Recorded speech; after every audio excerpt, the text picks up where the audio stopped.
Découverte, innovation, prenez de l'avance. Bienvenue dans Futuris. Ils sont partout. Pourtant, les bus ne sont pas populaires. La moitié des transports publics en Europe sont effectués par des bus. Ça nous prend seulement 15 minutes pour aller en ville.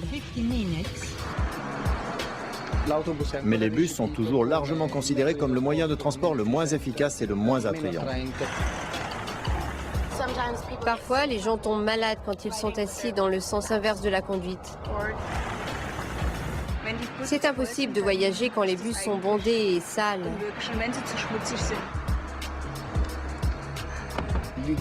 Alors notre idée, c'était de contribuer à la renaissance des bus en Europe.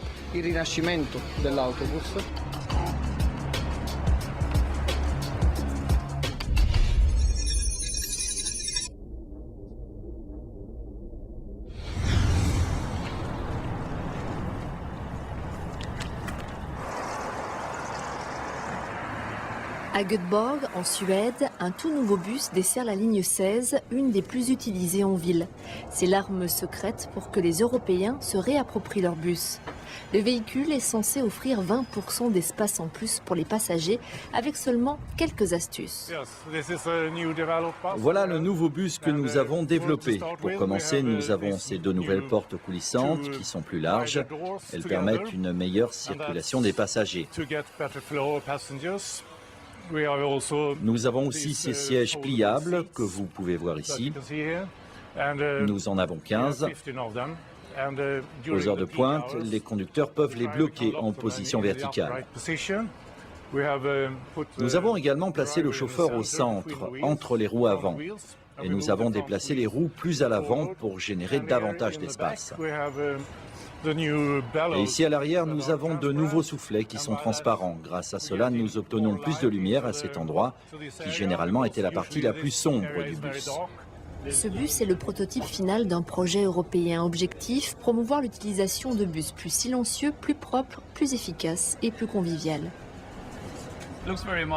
Ça a l'air très moderne, très chouette, c'est très tranquille aussi, ce que j'apprécie. C'est bien tous ces sièges flexibles pour pouvoir faire entrer plus de monde.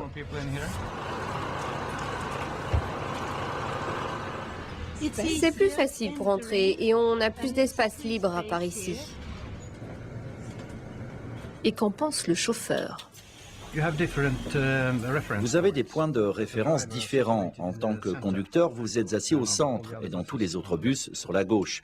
Cela signifie que si vous utilisez votre cerveau d'ancien chauffeur quand vous conduisez ce bus, vous êtes au moins 1 mètre trop loin vers la gauche. Ce qui est difficile, c'est la communication avec les passagers, puisque vous êtes presque totalement muré ici. Ce n'est pas un gros problème, mais ça peut l'être parfois.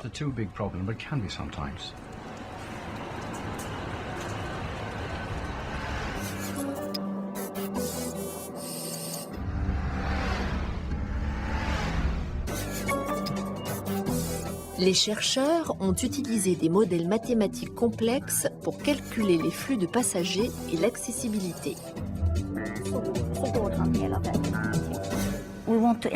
Nous avons voulu enquêter sur ces changements conceptuels dans les plans du bus.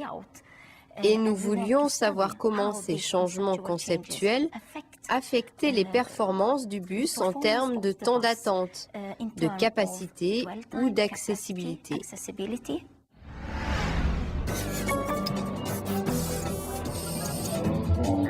Les changements théoriques et graphiques ont été simulés sur cette reproduction de bus.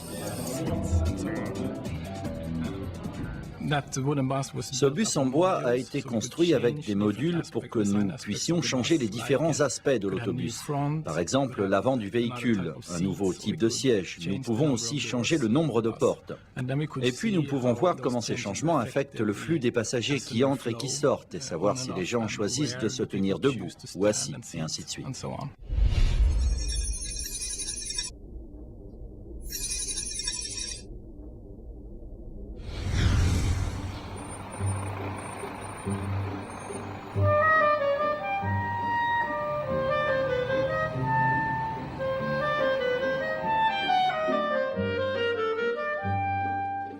À Nanterre, près de Paris, des chercheurs ont mis au point une plateforme informatique qui centralise tous les systèmes d'information caractéristiques d'un bus.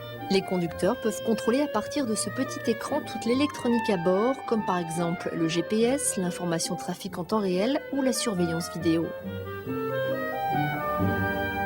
Pour un constructeur de véhicules, cette architecture permettra de fournir des véhicules qui soient prédisposés à recevoir ces systèmes d'information.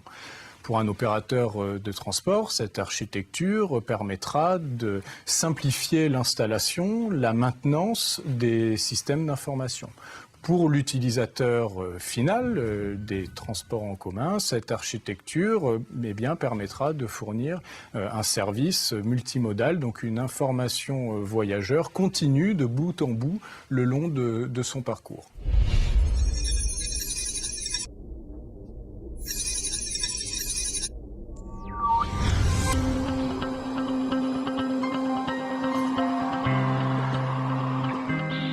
À Dresde, en Allemagne, les chercheurs en ergonomie utilisent ce simulateur de bus pour évaluer les besoins et les priorités des conducteurs européens. Deux scénarios différents ont été étudiés, les rues de Dresde et celle plus trépidante de Rome. Les commentaires des conducteurs professionnels ont aidé à concevoir le plan de la cabine idéale. La structure du système global est bien conçue. Je peux facilement atteindre les touches maintenant, sans me pencher en avant. Ce que j'aimerais avoir, c'est un compteur de vitesse analogique et pas numérique. Ce serait bien aussi d'avoir un espace pour ranger le sac du conducteur et un endroit pour ranger les bouteilles d'eau. Des critères comme l'espace, les réglages, le confort, la visibilité ont été pris largement en compte. Ces recherches ont pu révéler des différences concrètes de priorité entre conducteurs du nord et du sud de l'Europe.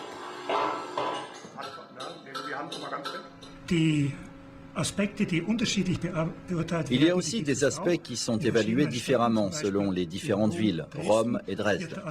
Par exemple, les conducteurs de Rome sont plus concernés par la sécurité, c'est-à-dire une cabine ouverte, comme ici, ne leur a pas tellement plu. Chez les conducteurs à Dresde, le point fort, c'était plutôt l'espace de rangement. C'est là où ils ont fait le plus de remarques.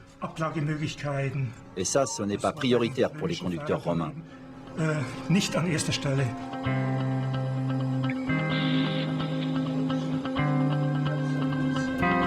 Prochaine étape, introduire ces plans dans des modèles de bus moins gourmands en carburant et équipés de systèmes informatiques plus développés. Dans 20 ans, nous aurons des bus modulaires capables de s'adapter eux-mêmes au nombre de passagers qu'ils auront à transporter dans un temps donné ou un lieu.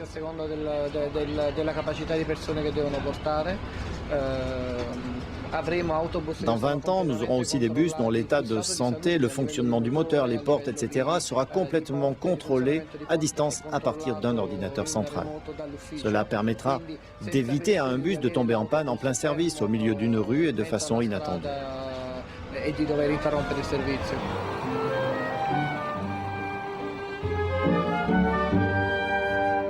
Pour être pleinement efficace, cette évolution technologique des bus devra être complétée à la fois par une nouvelle génération d'infrastructures urbaines et par l'exploitation du réseau.